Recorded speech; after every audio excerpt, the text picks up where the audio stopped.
নমস্কার, নতুন ভিডিওতে আপনাদের সকলকে স্বাগত। তুফানের রেশ কিন্তু এখনো কাটেনি। এর মধ্যেই কিন্তু দরদে শাকিব খানের একটা লুক আমাদের সামনে চলে আসলো। দেখুন, দরদ নিয়ে আগের থেকেই একটা আলাদা উন্মাদনা ছিল।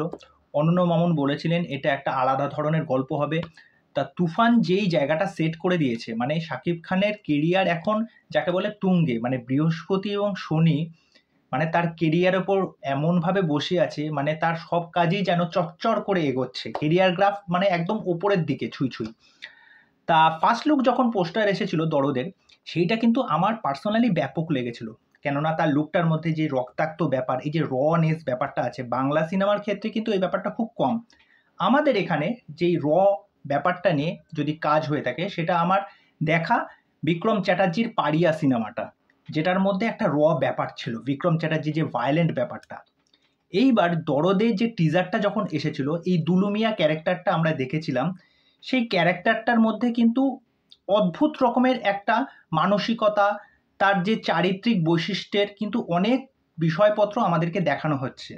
আমরা যখন দেখলাম সোনাল চৌহানের সাথে তার একরকম ব্যক্তিত্ব, সোনহাল চৌহানকে যখন সে একটা কিছু ক্ষতি করতে চাইছে তার আরেক রকম একটা এক্সপ্রেশন, বা সে যখন দেখবেন কতগুলো মানুষজনকে মারছে, বা সে যখন খুন করছে, সে যে নিজে খুন করছে সেটা পরে রিয়েলাইজ করছে। এবার এই ক্যারেক্টারটার মধ্যে কিন্তু অনেক আপস অ্যান্ড ডাউন আছে। এই ক্যারেক্টারটা কিন্তু খুব অদ্ভুত রকমের। হতে পারে তার প্রিভিয়াস লাইফে কিছু এমন একটা ঘটনা ঘটেছিল যার দরুন কিন্তু মানুষটা আজকে এরকম অবস্থায় পরিণত হয়েছে, এবং যার ফলে এই যে শাকিব খানের লুকসটা আমরা দেখতে পাচ্ছি, তার চোখে মুখে দেখবেন একটা সেই বিষয়টা স্পষ্ট রয়েছে যে ক্যারেক্টারটার মধ্যে একটা অদ্ভুত রকমের ছাপ রয়েছে। তার চোখ মুখ, তার যে তাকানো, তার যে জামা কাপড়, এই যে এলোমেলো চুল অবস্থায় আমরা তাকে দেখতে পাচ্ছি শাকিব খানকে।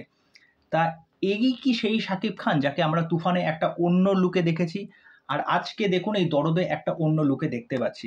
সুতরাং দেখবেন শাকিব খান প্রিভিয়াস যে কটা সিনেমা করে এসেছেন, প্রত্যেকটা সিনেমায় তিনি তার চরিত্র নিয়ে, তার ক্যারেক্টারগুলো নিয়ে যথেষ্ট বেশি চিন্তাশীল এবং চিন্তাভাবনা করছেন কিভাবে তার চরিত্রকে জনগণের সামনে অন্যভাবে প্রেজেন্ট করা যায়। সেটা আপনি রাজকুমারেই বলুন, বা সেটা প্রিয়তমার ক্ষেত্রে বলুন, বা তুফানের ক্ষেত্রে বলুন, আর এইবার যে আসছে দরদের ক্ষেত্রে বলুন। তা আমি বলবো যে এই পোস্টারটা খুব ডিসেন্ট পোস্টার হয়েছে, ভালো পোস্টার হয়েছে। শাকিব খানকে আমরা অন্যভাবে দেখতে পাচ্ছি। তা এই বিষয়ে আপনাদের কি মতামত সেটা অবশ্যই আমাকে কমেন্ট করে জানাবেন। তা চলুন, আজকের ভিডিও এখানেই শেষ করছি। পরবর্তী ভিডিওতে আবার দেখা হবে। আর চ্যানেলে যারা প্রথমবার ভিজিট করতে এসেছেন তাদেরকে ওয়েলকাম। চ্যানেলে এসে আমার চ্যানেলটাকে সাবস্ক্রাইব করে দিয়ে এইভাবে ভালোবাসা দেবেন, সাথে থাকবেন, পাশে থাকবেন। নমস্কার।